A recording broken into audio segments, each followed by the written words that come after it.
രാജാക്കന്മാരുടെ പുസ്തകം 19-ാം അധ്യായം 1 മുതൽ 21 വരെയുള്ള തിരുവചനങ്ങൾ. ഏലിയാവ് ചെയ്തതൊക്കെയും അവൻ സകല പ്രവാചകന്മാരെയും വാൾ കൊണ്ട് കൊന്ന് വിവരമൊക്കെയും ആഹാബ് ഇസബേലിനോട് പറഞ്ഞു. ഇസബേൽ ഏലിയാവിന്റെ അടുക്കൽ ഒരു ദൂതനെ അയച്ചു. നാളെ ഈ നേരത്ത് ഞാൻ നിന്റെ ജീവനെ അവരിൽ ഒരുത്തിന്റെ ജീവനെ പോലെ ആക്കുന്നില്ല എങ്കിൽ ദേവന്മാർ എന്നോട് തക്കവണ്ണവും അധികവും ചെയ്യുമാറാകട്ടെ എന്ന് പറയിച്ചു. അവൻ ഭയപ്പെട്ട് എഴുന്നേറ്റ് ജീവരക്ഷയ്ക്കായി പുറപ്പെട്ടു. യഹൂദയ്ക്കുൾപ്പെട്ട ബേർഷേബയിൽ ചെന്ന് അവിടെ തന്റെ ബാല്യക്കാരനെ താമസിപ്പിച്ചു. താനോ മരുഭൂമിയിൽ ഒരു ദിവസത്തെ വഴി ചെന്ന് ഒരു ചൂരച്ചെടിയുടെ തണലിൽ ഇരുന്ന് മരിപ്പാൻ ഇച്ഛിച്ചു. ഇപ്പോൾ മതി യഹോവേ, എൻ്റെ പ്രാണനെ എടുത്തുകൊള്ളണമേ, ഞാൻ എൻ്റെ പിതാക്കന്മാരെക്കാൾ നല്ലവനല്ലല്ലോ എന്ന് പറഞ്ഞു.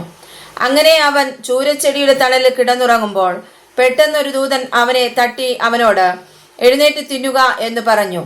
അവൻ ഉണർന്നു നോക്കിയപ്പോൾ കനലിന്മേൽ ചുട്ട ഒരടയും ഒരു തുരുത്തി വെള്ളവും തലക്കലിരിക്കുന്നത് കണ്ടു. അവൻ തിന്നു കുടിച്ചു, പിന്നെയും കിടന്നുറങ്ങി.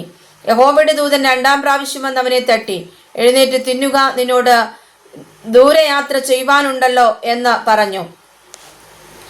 അവൻ എഴുന്നേറ്റ് തിന്നു കുടിച്ചു. ആഹാരത്തിന്റെ ബലം കൊണ്ട് 40 പകലും 40 രാവും ദൈവത്തിന്റെ പർവ്വതമായ ഹോറേബയോളം നടന്നു.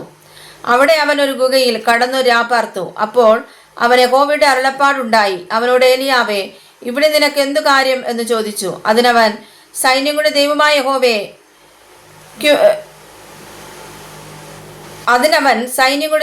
യഹോവയ്ക്ക് വേണ്ടി ഞാൻ വളരെ ശുഷ്കാന്തിച്ചിരിക്കുന്നു. ഇസ്രായേൽ മക്കൾ നിന്റെ നിയമത്തെ ഉപേക്ഷിച്ച് നിന്റെ യാഗപീഠങ്ങളെ ഇടിച്ചു, നിന്റെ പ്രവാചകന്മാരെ വാൾ കൊണ്ട് കൊന്നുകളഞ്ഞു. ഞാൻ ഒരുത്തൻ മാത്രം ശേഷിച്ചിരിക്കുന്നു, അവർ എനിക്കും ജീവഹാനി വരുത്തുവാൻ നോക്കുന്നു എന്ന് പറഞ്ഞു.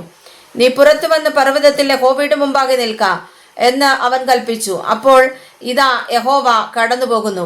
ശക്തിയുള്ള ഒരു കൊടുങ്കാറ്റ് യഹോവയുടെ മുമ്പിൽ പർവ്വതങ്ങളെ കീറി പാറകളെ തകർത്തു. എന്നാൽ കാറ്റിൽ യഹോവയില്ലായിരുന്നു. കാറ്റിന്റെ ശേഷം ഒരു ഭൂകമ്പമുണ്ടായി. ഭൂകമ്പത്തിലും യഹോവയില്ലായിരുന്നു. ഭൂകമ്പത്തിന്റെ ശേഷം ഒരു തീ, തീയിലും യഹോവയില്ലായിരുന്നു. തീയുടെ ശേഷം സാവധാനത്തിൽ ഒരു മൃദുസ്വരമുണ്ടായി.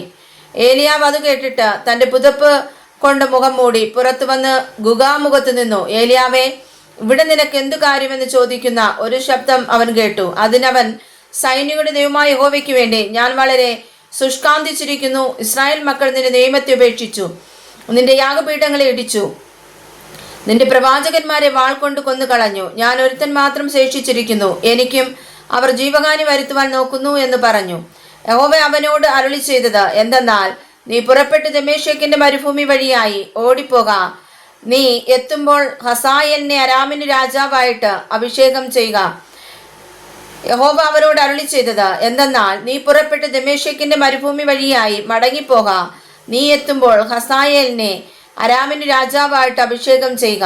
നിംഷിയുടെ മകനായ യേഹൂവിനെ ഇസ്രായേലിന് രാജാവായിട്ട് അഭിഷേകം ചെയ്യണം. ആബേൽ മെഹോലയിൽ നിന്നുള്ള സാഫാത്തിന്റെ മകനായ എലീശായെ നിനക്ക് പകരം പ്രവാചകനായിട്ട് അഭിഷേകം ചെയ്യുകയും വേണം. ഹസായിന്റെ വാളിന് തെറ്റിപ്പോകുന്നവനെ യേഹൂ കൊല്ലും, യേഹൂവിന്റെ വാളിന് തെറ്റിപ്പോകുന്നവനെ എലീശ കൊല്ലും. എന്നാൽ ബാലിന് വടങ്ങാത്ത മുഴങ്കാലും അവനെ ചുംബനം ചെയ്യാത്ത വായുമുള്ളവരായി ആകെ 7000 പേരെ ഞാൻ ഇസ്രായേലിൽ ശേഷിച്ചിരിക്കുന്നു. അങ്ങനെ അവൻ അവിടെ നിന്ന് പുറപ്പെട്ട് സാഫാത്തിന്റെ മകനായ എലീശയെ കണ്ടെത്തി. അവൻ 12 ഏർക്കാള പൂട്ടി ഒഴിവിച്ചു കൊണ്ടിരുന്നു. 12-ാമത്തേതിനോട് കൂടെ താൻ തന്നെ ആയിരുന്നു. ഏലിയാവ് അവന്റെ അരികിൽ ചെന്ന് തന്റെ പുതപ്പ് അവന്റെ മേലിട്ടു. അവൻ കാളയെ വിട്ട് ഏലിയാവിന്റെ പിന്നാലെ ഓടി. ഞാൻ എൻ്റെ അപ്പനെയും അമ്മയെയും ചുംബിച്ചു കൊള്ളട്ടെ, അതിനുശേഷം ഞാൻ നിന്റെ പിന്നാലെ വരാം എന്ന് പറഞ്ഞു. അതിനവൻ പോയി വരിക, എന്നാൽ ഞാൻ നിനക്ക് എന്തു ചെയ്തിരിക്കുന്നു എന്നോർക്ക എന്ന് പറഞ്ഞു. അങ്ങനെ അവൻ അവനെ വിട്ട് ചെന്ന് ഒരു ഏർക്കാളയെ പിടിച്ച് അറുത്ത കാളയുടെ മരക്കോപ്പ് കൊണ്ട് മാംസം പാകം ചെയ്ത് ജനത്തിനു കൊടുത്തു. അവർ തിന്നു. പിന്നെ അവൻ എഴുന്നേറ്റ് ഏലിയാവിന്റെ പിന്നാലെ ചെന്ന് അവന് ശുശ്രൂഷകനായി തീർന്നു. വായിച്ചതായ തിരുവചനങ്ങളാൽ പരിശുദ്ധനായ ദൈവം നമ്മെ സമർത്ഥമായി അനുഗ്രഹിക്കുമാറാകട്ടെ. ആമേൻ.